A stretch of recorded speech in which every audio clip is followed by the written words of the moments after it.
I grew up being warned by my guardians that politics is a dirty game.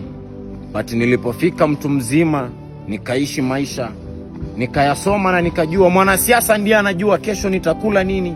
Mwanasiasa ndiye anayejua kesho nitakuwa wapi.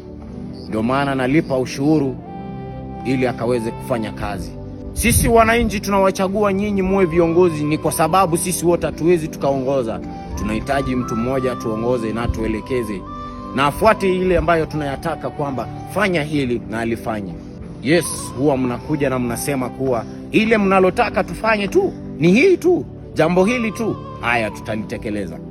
Mnapofika kule mnasahau, mnakuwa kumbe mlikuwa na mipango zenyu za kando, mnaanza kuzitekeleza, mnasahau za wananchi. Inakuwaje tunalipa ushuru na ushuru huo unaweza kukawalipa wabunge, askari, madaktari, ila ushuru huo hauwezi ukafanya maendeleo kwenye nchi yetu? Sasa kwa nini tunalipa ushuru? Sisi kama sisi wananchi wenyewe tufanya kazi. Au mimi mwananchi nikupe bodaboda yangu kaiendeshe mbunge, mimi nije niwe mbunge? Kama unavyosema tutafute kazi, je, kazi hiyo yako ni sisi tuliokupa? Ni vipi basi sisi wote tuwe tunafanya kazi na tumtegemee mtu mmoja atulipe?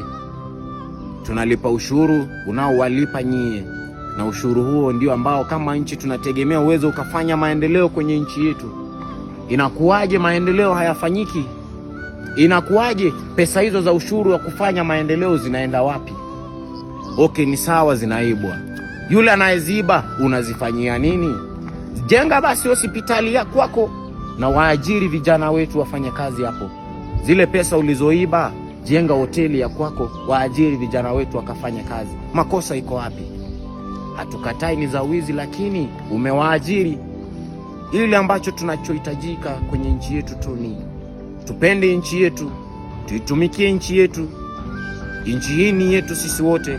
Let's be proud of our country, build our country together and sense.